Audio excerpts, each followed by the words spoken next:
Hello, I'm Jo Wood, and I'm so fond of the cycling podcast that I wrote a love letter to it. Awkward. Their blend of intelligence, integrity and passion greatly enhances my understanding and enjoyment of cycling. Thank you for joining me on countless commutes, training runs and during my working day when I need to be distracted by some familiar, friendly voices.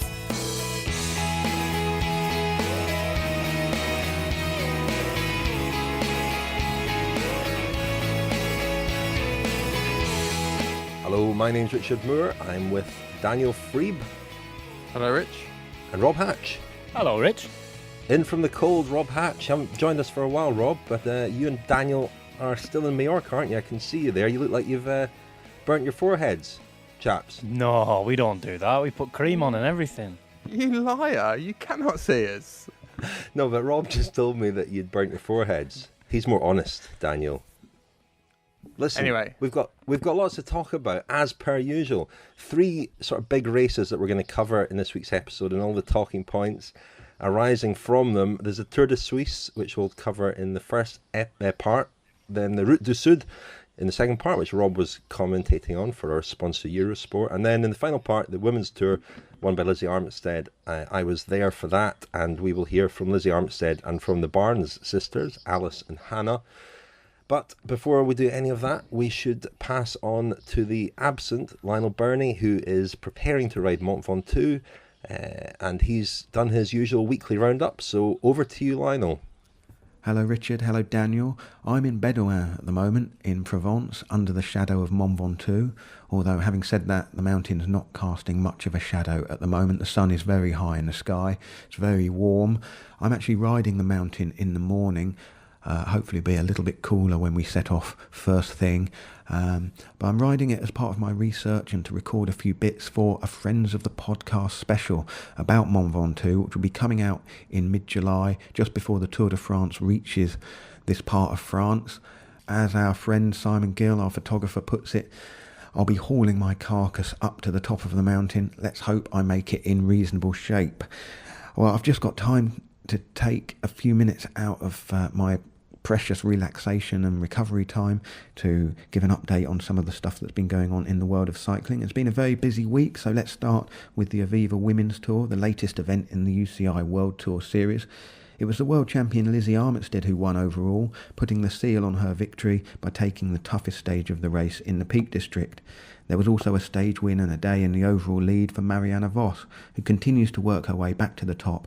For the men, all roads currently lead to the Tour de France, and one of the favourites for the Tour, Nairo Quintana, continued his preparation by winning the Route du Sud in and around the Pyrenees. He launched a surprise attack right at the start of the opening stage, breaking away with AG2R's Quentin Jureji. They gained 11 minutes at one stage, but were eventually reeled in before Brian Coquard won the sprint. Quintana said afterwards, "It was some good training and we had some fun too." It sounds like he is building up perfectly for the Tour, because that victory means that he's finished on the podium in all 5 of the stage races he's done this year, and he's won 3 of them in Catalonia, Romandy and now the Route du Sud.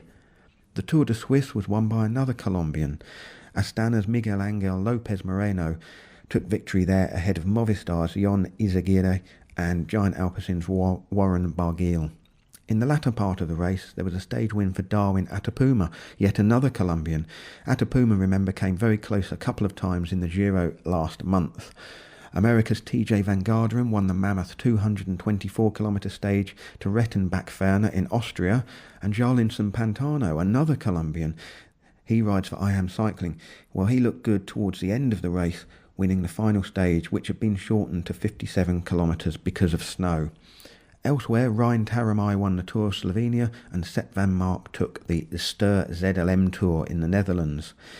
In other news, the Danish capital Copenhagen is in line to host the Tour de France Grand Depart sometime around 2019, 20 or 21.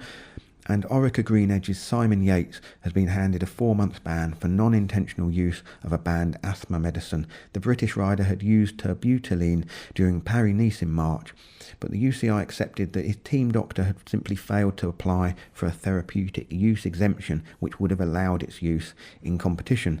Anyway, the ban is backdated to the date of the incident, and so he'll miss the Tour de France, but most likely return to racing at the Tour of Poland in mid-July.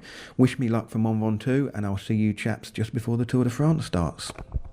So thank you very much, Lionel, for that. That was Whispering Lionel Burney. He sounded, I don't know if he's fearful, whether he's anxious ahead of his assault on Mont Ventoux tomorrow, but certainly speaking in very hushed tones there, wasn't he, Daniel? He was. Very much like the Whispering Bob Harris, isn't he? Whispering Bob Harris, a reference that not everybody will get, but he's an old DJ who does speak in a very similar kind of honey voice, as Lionel was nicknamed by the I Am Cycling team during the Giro. They called him in a tweet the honey-voiced Lionel Burney. Obviously listened to the podcast, which is very nice. Anyway, Lionel's away for a week in France. He'll be back next week. And we'll kick off, shall we, talking about the Tour de Suisse, because it was won by yet another Colombian, Miguel Ángel López, while his countryman Nairo Quintana was winning the Route du Sud, which we'll talk about in the next part. Ángel López, 22 years old, yet another Colombian. It's an extraordinary generation of Colombians. I mean, there were 3 Colombian stage wins in the race. Sorry, there were 2 Colombian stage wins as well. Darwin Atapuma and Jarlinson Pantano for the I Am Cycling team on the final stage. But it is remarkable, the number of great Colombian riders who have just emerged over the last couple of years, and they just keep coming. It is, Rich, and I harped on during the Giro on numerous occasions about the altitude factor there. I'm sure I've bored everyone with this already this year, about the number of times that the Giro went over 2,000 metres. Tour of Switzerland went over 2,000 metres, I think I said last year, more times, or it was due to, because there was a shortened stage and the final stage was shortened, but it was due to go over 2,000 metres more times than the Tour de France this year. So there were a lot of very high climbs, and the Colombians increasingly seem to come to the fore whenever races go over 2,000 metres. And you mentioned there the stage winners. Miguel Ángel López was the overall winner. He's followed a very similar path to Nairo Quintana from the same part of Colombia, Boyacá. And won the Tour de l'Avenir. Did Quintana? Yeah, Quintana won Tour de l'Avenir. Lopez won Tour de l'Avenir. Was brought over by the same character of slightly dubious repute, Vicente Belda, the former Kelme team manager. He was kind of spotted and brought to Europe by him. And then, shortly before that Tour de l'Avenir in 2014, Belda brought him to Europe, and then Giuseppe Martinelli, the Astana team manager, was at the Tour de l'Avenir mainly to watch his son Davide riding, and spotted Miguel Ángel López and snapped him up for Astana, and he's had outstanding results the last couple of years, and it looks very much as though he's going to be a very adequate replacement for Fabio Aru, who will really take on Vincenzo Nibali's mantle when Nibali moves to this Bahrain team.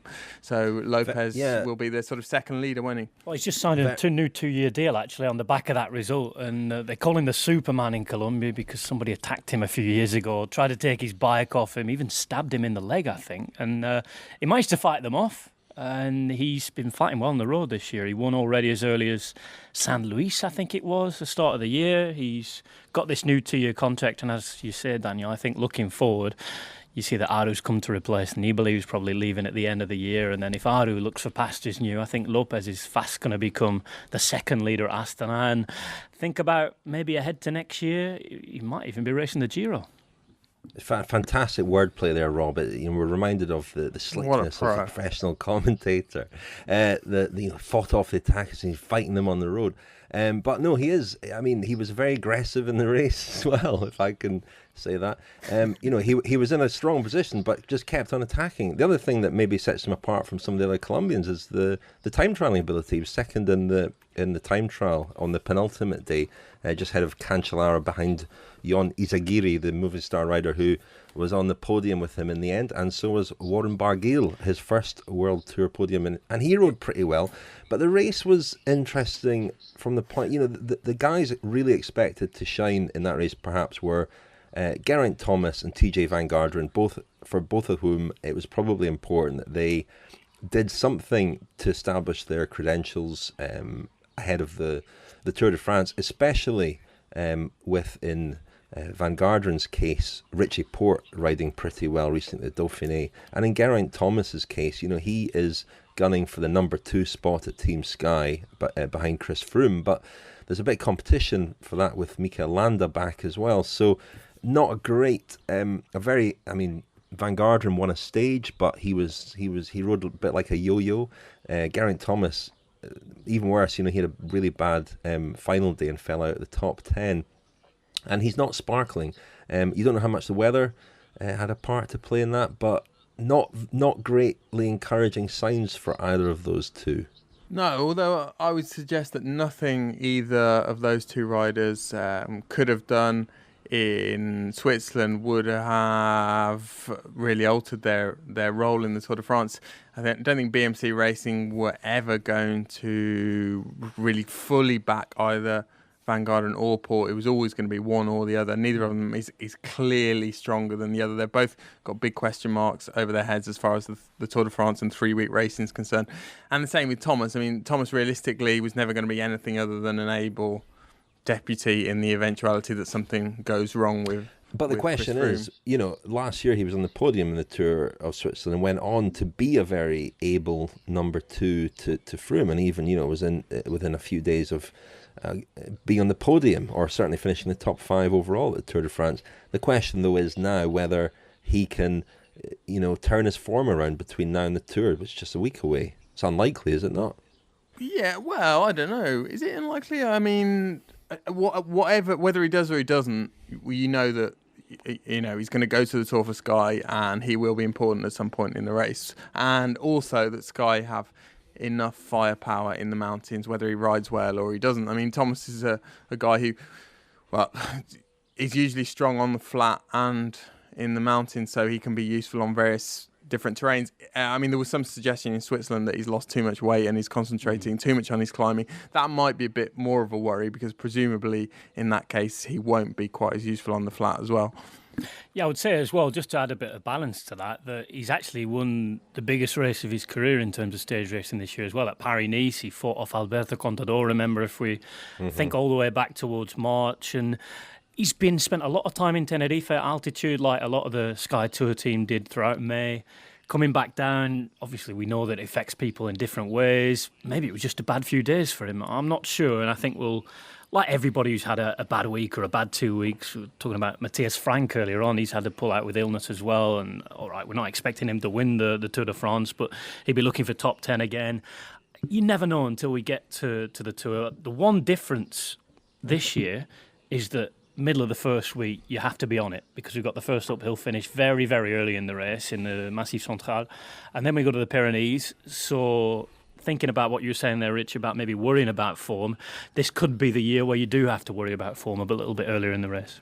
He's quite an aggressive, sort of nuggety little character, isn't he? He's like very different from Esteban Chaves, who we saw so prominent, the ever-smiling Esteban Chaves we saw so prominent in the Giro d'Italia.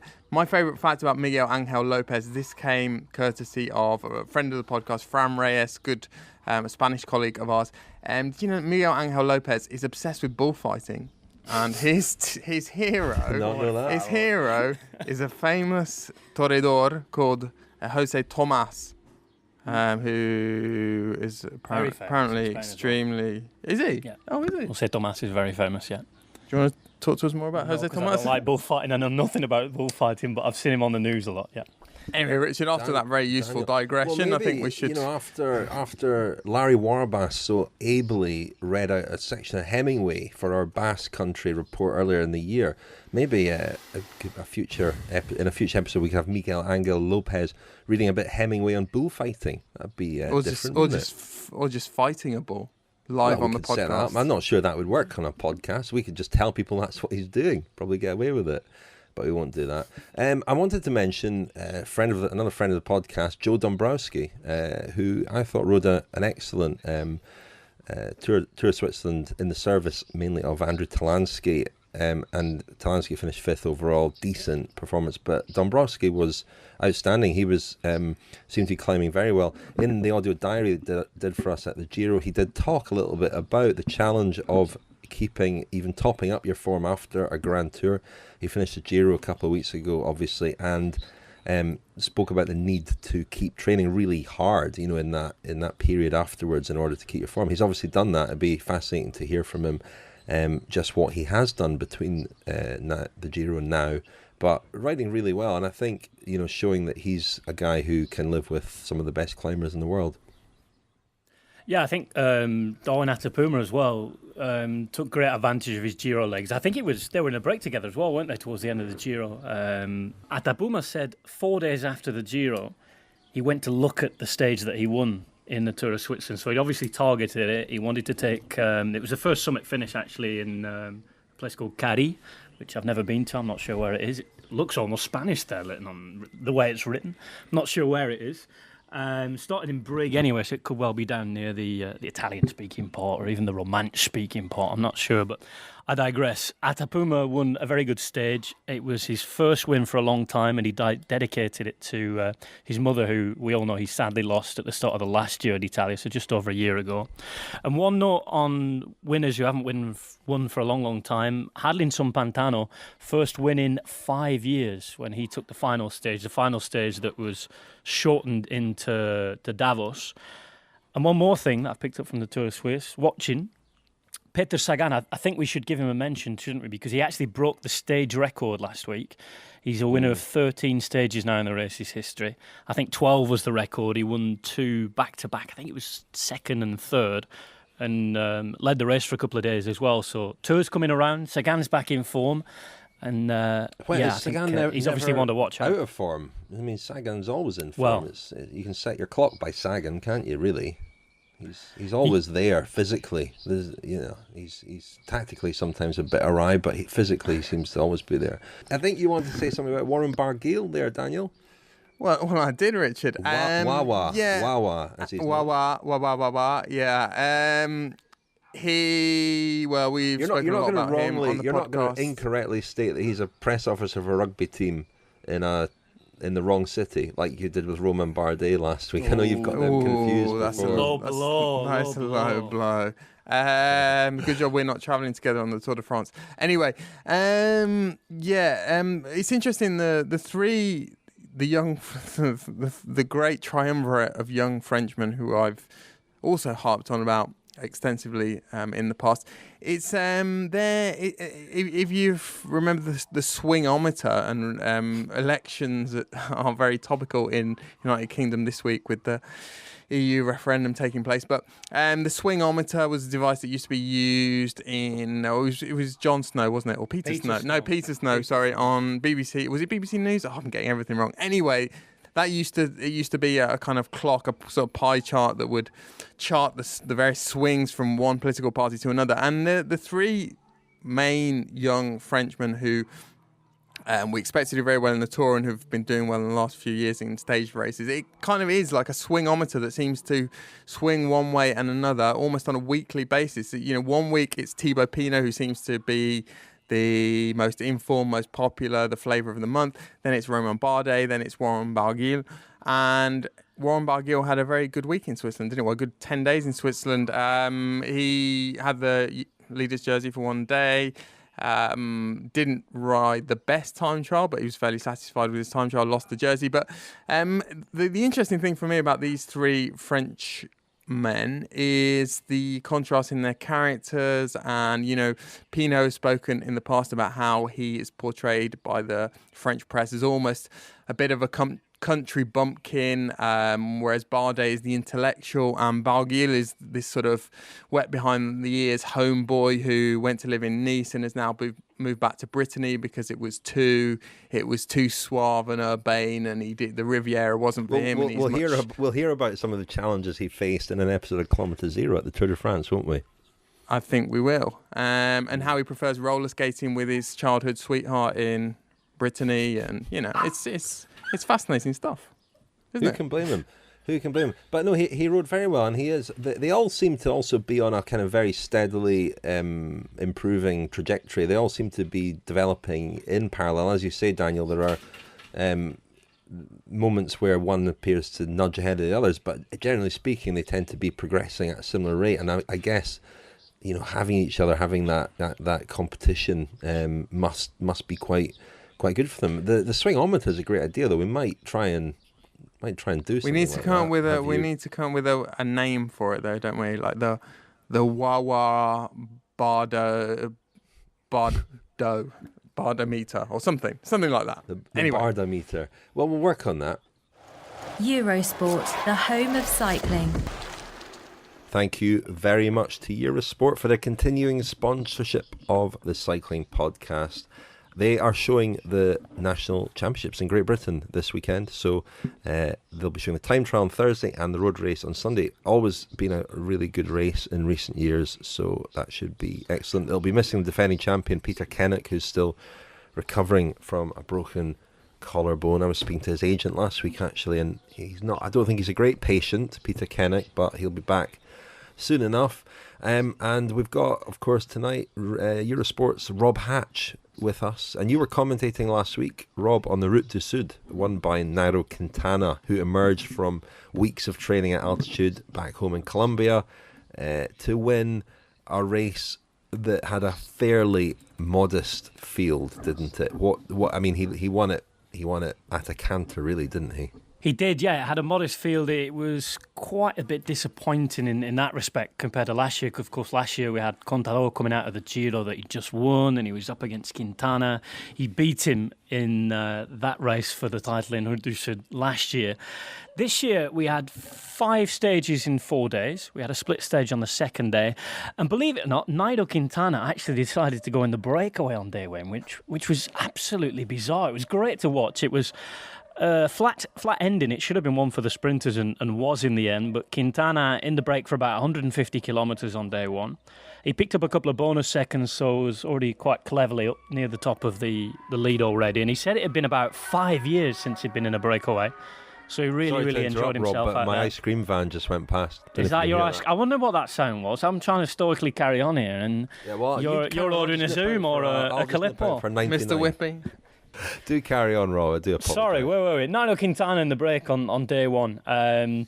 It was a sort of eye-opening thing. Everybody looked around and everyone's thinking, no, it's got to be Dyer. They've got the wrong number, because he was racing with his brother Dyer Quintana. Nairo Quintana out there in the break, put in a really good performance, made a lot of people smile, I think, and he said he wanted to inspire young people around the world and inspire his colleagues to attack races more. So that first stage and the second stage was won by Brian Coca, of course, friend of the podcast, and he looks in great form. He led after that, and all the action happened on the third stage, really. Nairo Quintana winning the time trial, and winning a time trial for just the second time in his career as a professional.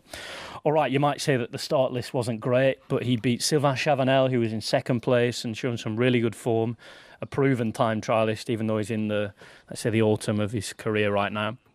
And Quintana won on what was a relatively flat day. The only other time trial he'd ever won in his career was the mountain time trial when he won the Giro d'Italia to Montegrappa the other year. So Quintana good, and then on the mountain stage on the Saturday, the big Queen stage where we went over the Tourmalet and some other big mountains in the area. Hugh Carthy was the big bit of news for any British listeners. He would put in a fantastic performance, and but for a crash on the final day, inside the final 4 kilometres, I think it was, of the final stage, he would have finished on the podium in third place. In the end, he crashed and he finished 22nd overall, but he came third on that mountain stage, won by young Max Soler, the 22-year-old who won the Tour de l'Avenir last year. A really good climber, likes the long climbs. He's a Catalan rider, just 22, as I said, and there's a little bit of talk in the Spanish press that he might actually make his Grand Tour debut later on this year at the Vuelta, so he's one to watch out for. But in terms of the GC, Nairo Quintana, vastly superior to everybody else, and maybe lacking a little bit of competition for everybody to take that as a serious message going into the Tour. I think the big message that we have to take going into the Tour would be that time trial win. Yeah, it's difficult to know what to make of it. I mean, had he not won, you'd have been worried, I guess, concerned about his form going into the Tour. But it has been interesting, hasn't it? Just the build-up of all the favourites. Most of them were at the Dauphiné, but you know, all following their own path, and it keeps the intrigue certainly alive. You know, you wonder where Quintana is. There are no real benchmarks between Quintana and Froome, for example. So it is fascinating. What I would say is that... Sorry, Rich. What I would say is that he's won 3 stage races already this year. And okay, the Route du Sud is one, but he won the Volta a Catalunya, first Colombian winner there for a long time. And he also won actually first Colombian winner ever, if I think. Don't quote me on that right now, but I'm pretty sure, thinking back, that he was the first Colombian winner of the Volta a Catalunya. And he also won the Tour de Romandie as well, which was a fantastic win against some of the best riders in the world. So he's beaten the best on a couple of occasions already this year. So I think he's not going to be short of confidence. You mentioned Marc Soler and the Tour de l'Avenir. Espen Chavez came through Tour de l'Avenir as well. The Tour of the Future, as it's known, used to be in the old days a race where future Tour de France winners and Grand Tour winners would announce themselves. It wasn't for a while, but it very much is again, isn't it? And you mentioned Marc Soler going to the Vuelta. Gomez also, I think, is going to the Vuelta, isn't he, for Astana? So it sets up a very interesting Vuelta. But we've got the Tour first, and it's almost upon us. Next week will be our Tour preview episode, where we may unveil our sponsors for the Tour, which we're very excited about. So what do we reckon after the Dauphiné, Tour de Suisse and Route du Sud? What have we learned from these races in terms of the favourites, and if we look in particular at Contador, Froome, Quintana, anybody else belong in the category of favourite for the Tour? Well, I wouldn't say so, Rich. I mean, coming into the Dauphiné, you might have wondered whether Fabio Aru would encroach upon the sort of Galacticos. We have included Vincenzo Nibali in that conversation before. The four Galacticos: Quintana, Contador, Froome, Nibali. Nibali certainly having ridden the Giro. Won the Giro, but not been entirely convincing. You would be surprised if Nibali was going to threaten Froome, Contador, and Quintana. He certainly said that he's going in there to help Fabio Aru, and Aru himself, he flattered to deceive really for most of the Dauphiné, and then pulled out that amazing stage win, which was a breakaway stage win on a relatively flat day. So I can't really see those guys being threatened.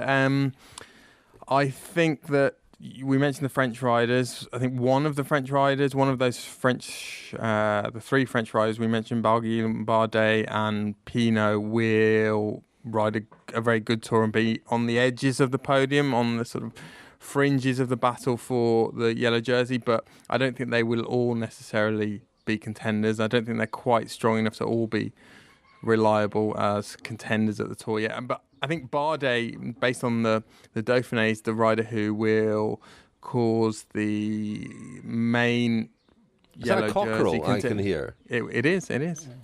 We're in the middle of nature. It's beautiful. Lemon trees, orange trees, next door's dog, everything. I've got an ice cream van. You've got a cockerel. I should have said that you're in Mallorca, of course, still, aren't you? You pair. We are.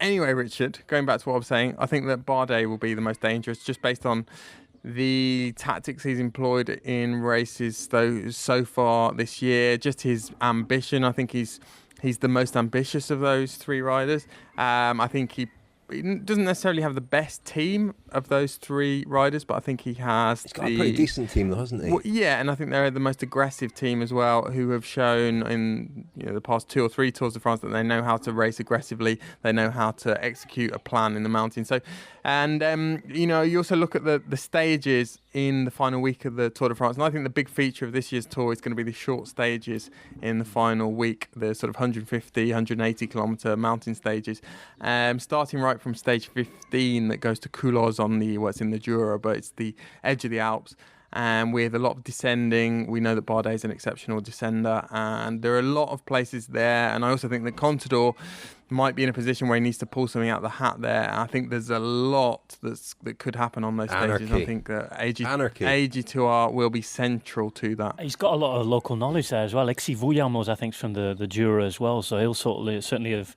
had Romain Bardet round for a bit of training, and they'll know the roads, they'll recon the stages, and I think there'll be a really, really what the heck are you dog talking about? What's going on? I think I've upset Nectar's dog talking about. What kind of animal are we going to hear next? We've got a pregnant cat, we've got a goat, we've got a cockerel. We've got a dog. Yeah, you hear the cockerel there again? That was very apt, wasn't it? Just as we said. Yeah, we've been talking about Brian Cocker. And the young Frenchman. Every time we mention a young Frenchman, the cockerel. Anyway. Right, where were we? The Jura, and Alexis Williams, I think, is going to have quite a lot of local knowledge for Romain Bardet on that day, I think.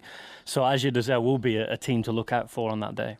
Yeah, well, we can indulge in all this speculation, can't we, without Lionel here? But Bardet does seem strongest in the head, doesn't he? Seems to be the one least prone to sort of the kind of meltdown that we've seen Pinot last year at the Tour, and Barguil, maybe not so much in races, but as you mentioned, Daniel, when he went and tried to live the monk-like life in the south of France, he had to, Barguil has he a went bit. home. Barguil, just his style on the bike as well, he has more of the kind of whimsical flaneur about him. He just seems to be, when he attacks, he seems to just be tootling off down the road almost for the fun of it. Bardet is incredibly... He is incredibly. He's a kind of the boulevardier of the threesome. Is Barguil, but Bardet. Like you the other day when I lent you my bike when I went off to commentate. You were riding whimsical flaneur, I would imagine. Yeah. Daniel and his new that could be a T-shirt. Fat-free cycling invention. The whimsical flaneur. Daniel, speaking of T-shirts, as the man in charge of the T-shirt department of the cycling podcast, I think the new designs are going to be available next week. Is that correct? They are. But Richard, if you just allow me to finish my whimsical point about the whimsical Frenchman, Bardet is very, very ambitious, and Bardet is kind of up in the ante every year as far as training, as far as technology. This year is concerned. This year he spent more time than ever on the Sierra Nevada in Spain at altitude, and Pinot is not training altitude yet. He's very rare. He's probably unique among Grand Tour contenders at the moment in that he doesn't spend any time at altitude. But yeah, I think Bardet has this kind of really steely-eyed ambition about him, and if he doesn't get there this year, then I think that in the next 2 or 3 years he's going to be a real factor in the Tour de France. I wonder if his sister will be back in the press room this year. Lisa Bardet is a regular feature there. She works in the press room at the Tour de France. I did mention the T-shirts there, Lionel. Daniel is your name. The new range of T-shirts will be available next week. Is that correct? Yes. The T-shirts available at thecyclingpodcast.com. Hello, my name is Charlene Joyner and I ride for Team Ford EcoBoost. You're listening to the Telegraph Cycling Podcast in association with the Poppy Scotland Sportif. 3 rides over some of the most spectacular roads in Scotland on September the 25th. For more information, see poppyscotland.org.uk. So that was Charlene Joyner, as she said, former Commonwealth Games medalist. I don't know if you're a former Commonwealth Games medalist, you're just a Commonwealth Games medalist, aren't you? She won a medal in Delhi in 2010, still racing. Richard, a former Commonwealth Games participant. Well, she is. For the sake of argument. Self-evidently. And for June, this is our last week promoting and supporting the Poppy Scotland Sportif on the 25th of September. It's a great event on beautiful, quiet roads in East Lothian near Edinburgh. 600 riders this year. There are few places left, so act quickly if you want to ride. It's an unusual one in that all the entry fees go to the charity, Poppy Scotland, which supports the armed forces community in Scotland. And it's thanks to various partners that's possible. Fred Olsen Renewables, Pay the Bills, Bramick Foods, stock the feeding stations, Leaf Cycles provide mechanics and support, and the Musselburgh Road Cycling Club help out as well on the day. And it's a terrific route through the Lammermuir Hills, which featured in the Tour of Britain last year, some may remember.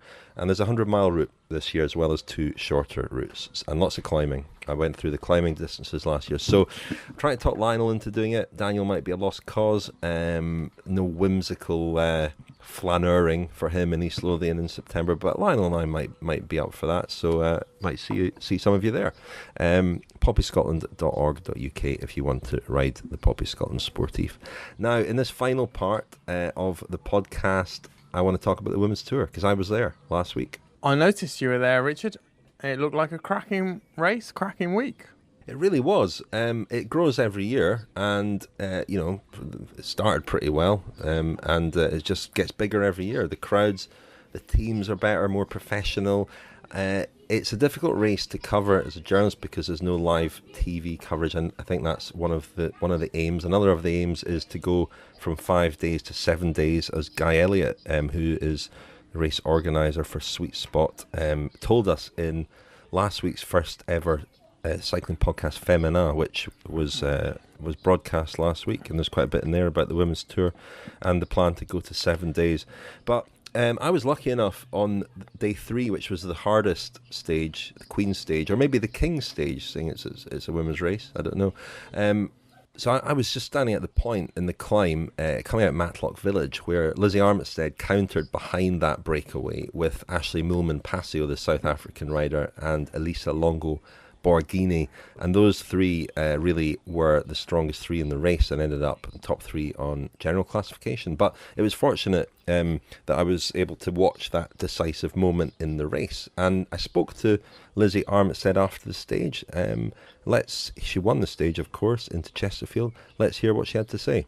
Our plan was very definitely that we'd want a girl in the breakaway and that I would jump across on that climb, and we knew Ashley Moolman would probably be quite aggressive because she has been in previous races and she's got a kick. So we expected her to launch an attack. I didn't expect her to launch it at the bottom, but she did. And I had the perfect lead out from Ellen and Christine right into the bottom of that climb, so I was really well positioned. And I didn't follow Ashley's attack initially because I thought if I follow that acceleration then I'll blow up. I knew from people's advice that it was a long, steep climb, so I just kind of held them at sort of 20 metres and managed to crawl back up to them and get over the top with them, and then it was a bit of a slog then to get to the breakaway. And when I arrived there, Chantal did some work on the front and took us as far as she could, and I attacked then to bring the strongest skills in the race away. Really, that was the idea. It's one of the things that I'm quite good at. I don't get caught up in the expectations of people around me. The previous 2 stages have been kind of sprint stages, and people have said, why aren't you sprinting? Well, I've been very clear. I've been working on my climbing, and today was a hilly stage, and I think that the legs are in a good place, and I'm happy.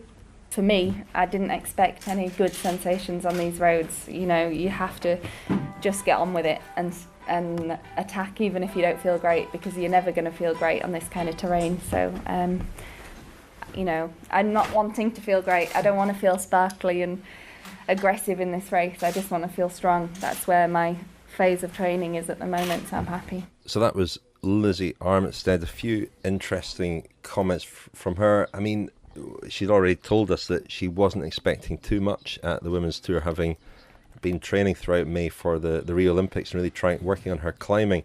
And an interesting comment from there: I didn't want to feel great in the race. I didn't want to feel sparkly and aggressive. I just wanted to feel strong.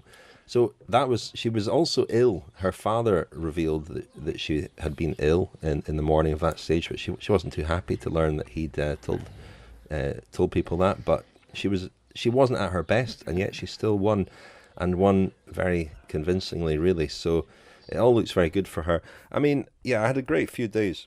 What has changed, particularly with her this year? I mean, she's obviously been one of the best riders in the world for a long time, and she won the World Championship last year, which was obviously a little bit of a breakthrough. She's won big races throughout her career, but it really seems that this year her win rate is extraordinary. I mean, she's won almost 50% of the races that she's taken part in this year, and she's really moved into the role, the guise of a sort of cannibal of women's cycling, which was a role previously occupied by the likes of Marianne Vos. I mean, is there anything that's changed? Has the opposition got weaker? Has she got stronger? Is it just confidence? I mean, is there any, and what are the other riders saying about that? I think, my theory is that you mentioned Marianne Vos, and I think that her problems over the last year have been a big factor in Armitstead's improvement and emergence. I think that Vos was a real problem for her. We saw it in 2012 in the Olympic road race, where she came to the finish with Vos and almost seemed to expect to be beaten. And I think she acknowledges now in the interview we did with her in February that she perhaps could and should have played that finish differently, but it was it was in line with expectations. When coming to the finish with Marianne Vos, she considered the best she could do was second, and she was second, and she was happy. And Vos continued that dominance really for the next couple of years, and then last year she was diagnosed with chronic tiredness. She was told she'd been overtraining. She was somebody who raced cyclocross in the winter.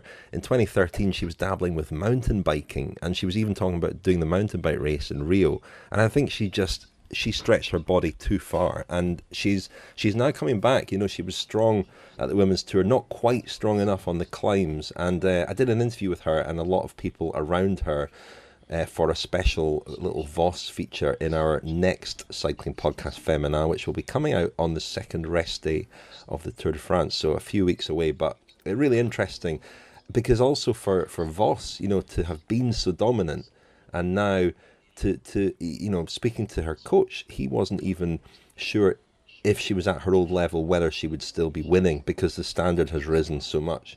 But I think for Armitstead, it's been a case of growing confidence, gradually growing confidence, because she was very consistent last year, confidence gradually growing, and I think that the absence of Vos has been a factor too.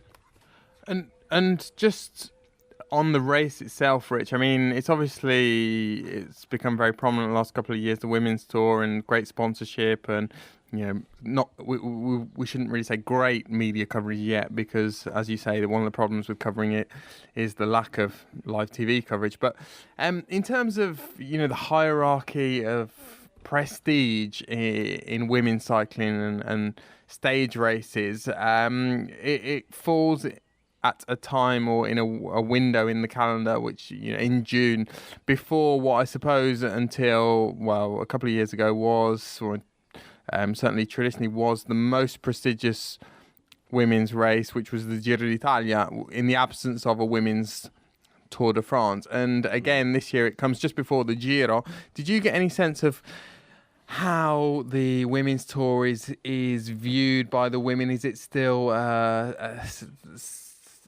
sort of second in terms of prestige and importance to the Giro d'Italia, or has it surpassed that? Will it surpass that? I think it's. I don't know. I'm not an expert on the women's scene yet. I'm working towards that. But my sense, speaking to the riders, was that it's at least on a par. I think the timing helps it, because the Giro Rosa tends to be overshadowed by the Tour de France, of course. And everything is overshadowed this year, especially by the Olympic Games. But the women's tour, everybody you spoke to said that the crowds are unsurpassed for any event in the world. They're just extraordinary. And, that climb in Matlock was absolutely rammed with people. A mix. They do a great job promoting the event around the schools. So the schools all turn out, and they add a lot in terms of atmosphere. But, club cyclists come out, local people come out. And it's great to see that for, a standalone women's event. It certainly, the finish in Chesterfield the other day was, again, absolutely packed. There was no difference between the women's tour and the men's tour of Britain. I had a chat one morning with Chris Walker, the former British professional whose kids both raced, but Jessie Walker, his daughter, his wife Lynn as well was a British international back in the day, but his daughter Jessie was riding for Great Britain, and she rides for an Italian professional team based in Turin. And he was just saying that when his wife Lynn raced, she used to set off with a couple of other women 10 minutes ahead of the men. That was women's racing back in the 80s. And as he looked around and saw the infrastructure, the crowds, the barriers, the team buses, camper vans and vehicles and staff, and the entourage, the podium, everything about it, he said this is just amazing, the progress that's been made, and that this exists now for women cyclists. And a very proud father. He was in the car with Guy Elliott that day watching the race, and he was delighted. I should mention that I also spoke to the Barnes sisters, Hannah and Alice. Let's hear from them, because Alice Barnes has been a real breakthrough talent this year. I did call her. I've done a couple of interviews with her recently where I've referenced her age as being 19. She's actually 20, and she's almost 21. So apologies for that, Alice. But she's been riding exceptionally well. It was a big step up for the women's tour, riding for her team Drops, which also featured in the cycling podcast Femina last week. an amateur team, and her sister Hannah, who rides for Canyon SRAM. Hannah had 5 months on crutches over the winter and is just sort of still getting back up to her previous level. She won the stage of the Women's Tour last year. She's not quite back at that level yet. But here is Alice Barnes and then her sister Hannah. It was a hard race and I was up there all the time, and then on the last QOM there was like a coming together, and I got caught in it, and I was caught up a bit with like my rear mech and that, so I'm just disappointed I wasn't not in the front group because I wasn't strong enough. I was there because I got tangled, which is really frustrating. So, but as we spoke about last week, this is a big step up, isn't it? But I guess now you're here, you feel you've got the legs to be up there with the best women, do you? Yeah, it's a massive step and it's a great race, but it's just disappointing because I was feeling good and I was in the front group, and then I missed out from misfortune rather than not good legs. So yeah, it's a bit disappointing. I guess you've been used to winning recently as well, haven't you? Yeah, obviously I wasn't expecting to win today, but yeah, going quite well, so I'm happy with where I am, and hopefully I can prove myself a bit more in the coming days. What do you feel that sort of riding in the company of some of these riders and teams? Do you feel, you're only 19, but do you feel that they're not that far ahead of you? Oh, it's amazing. It is difficult when you've not got like a massive group of teammates around you, and obviously riding around Lizzie Armitstead, and Voss and the likes of those big names is huge. So yeah, it's a really big experience for me. How are you? Because I last spoke to you at Flesh Wallone. How have things been since then? About the same. No, they're all right.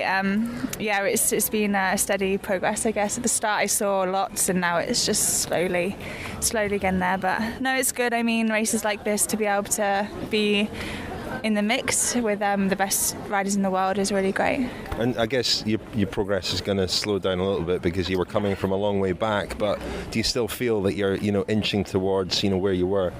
Yeah, I feel there's still a long way to go. I think right now I'm mentally tired just because it was a hard 3-4 months just focused on one thing. So yeah, it's good, and I'm looking forward to the Nationals next week just to see how that goes, and yeah, to the second half of the season really. How is it being here in this race? This is a race you've got happy memories of, but what's it like to be back here? It's really good. I mean, I'm here with a different team, and I quite like having the different role and just getting stuck in, and I'm kind of bringing some of the knowledge. I know some of the roads as well, so I'm able to radio through and just let everyone know what's coming up, which I think they appreciate, and in the team meetings as well. So yeah. And your family are they all here? Because you live quite locally, the family live quite locally now, do they? Yeah, I mean, stage 5 is locally, but my mum and dad take the opportunity when we're at home racing, so they've taken the whole week off work to follow it, so I've been seeing them every day. Cool. I was speaking to Alice there. I mean, you must have been watching her. You'll be looking over your shoulder, are you? No, it's great. I mean, all my teammates yesterday were like, God, I saw your sister everywhere, and it is really good, but I sometimes don't like her in the race because it's another person to worry about. If you hear a crash behind, I'm like, oh, where is she? But no, it's really good, and it's been great to see her do so well. And well, it's amazing because I spoke to her last week and she was talking about what a step up this would be. Yeah. But speaking to her there, she seemed disappointed today that she wasn't up there. She's obviously feels that she's able and capable of being there. I mean, on the last GPM, she got tangled up and she was in the front, and she came past me, sprinting past, and I was like, I just said, don't panic. But I mean, it was gone. It's just unfortunate. She could have been there, and I think she knows that. But the next 2 or 3 days are going to be good. What does it make you? It must make you feel very proud to see her in this sort of company. Yeah, it's good. She had different focuses last year, and I think now it's changed the road, and she's debating what to do now. But I've put my little input in. So you obviously feel very protective of her. Do you think it goes the other way? Does she look out for you as well? Yeah, she does. I mean, over the winter, she was always asking how I'm going, and yeah, she had to do quite a few things for me, which by the end of it, she was a bit fed up. This is the Telegraph Cycling Podcast. Join us on Twitter and Facebook. Just search online for the Cycling Podcast. So we heard there from Alice Barnes and Hannah Barnes. You had an interesting fact about them, Rob. Yeah, it's a funny one. They finished actually right next to each other in the overall general classification. Alice Bourne's 26th at 5:14 from the win, and Hannah Bourne's just 6 seconds later. So it was the drops rider who got the bragging rights in the Bourne's household last week. Oh, difficulty. Younger sister upstaging her older sister, who is, of course, as we said, recovering from a very nasty injury, and no doubt she'll be back at the top soon. But Alice is certainly destined for there. We should wrap things up. Also, guys. Richard, well, before you do wrap it up, Richard, all right. I was going to mention, we were talking about the Barnes household. I don't even know if they live together, but Hannah's boyfriend, a real friend of the podcast. Sometimes we lie about who is actually a friend of the podcast. We actually suggest that people are friends of the podcast when we have very loose connections with them. But real, genuine, paid up friend of the podcast, Tejay Gegenhardt, Hannah's boyfriend, correct? Correct. Well, they live together in Girona, Teo and Hannah. Well, they live together in I was about to hang on. I was about to mention that Teo has just finished second in one of the most prestigious amateur races on the international calendar, the Tour de Savoie, which is always a race that tends to tell us who is going to be a very successful professional in the years to come. And Teo finished second to a Spanish rider, actually, Enric Mas. So anyway, point of information, well done, Teo. Hannah also is a friend of the podcast, although I'm not sure if she shares Teo's login. We'll have to look into that and put a stop to it if that's what's happening. Anyway, speaking of friends of the podcast, the next Friends special will be out next week. Not this week as originally advertised, but next week. You're beavering away, Daniel, aren't you, on your Operation Puerto special? How's that coming along? Tremendous. I'm really looking forward to that. You're going to be reliving that tumultuous day in 2006 on the eve of the Tour de France, the first post-Lance Armstrong Tour de France, where the whole edifice seemed to be crumbling, and that should be a really fascinating episode that will be out next week on the eve of the 2016 Tour. 30th of June 2006, which others will remember, was the day of Germany beating Argentina in the 2006 Football World Cup. Germany have just gone 2-0 up tonight in the Euro 2016 match. So, all right, that's enough. That's definitely time to wrap things up. Thank you very much. Well, we want to go watch second half, so yeah, come on. Yeah, exactly. And I think you've still got a couple of shandies there. I heard you when we were off air there, Daniel asking Rob if he could get my shandy from the fridge. So it sounds like quite the life you're leading out there. I've got my 99. You've got your shandy. We're all set. The problem is, though, being out in Spain, Daniel's working so hard on this Operación Puerto thing that I keep having nightmares thinking that Guardia Civil are going to knock us up in the middle of the night. Let's not overegg it. Anyway, let's hope that doesn't happen. In the meantime, Rob Hatch, thank you very much. Muchas gracias. And Daniel Friebe, thank you. Thanks, Rich. You've been listening to the Telegraph Cycling Podcast. Thank you to Glass Pear for the music in this episode. For more information and to download more editions of the show, visit thecyclingpodcast.com.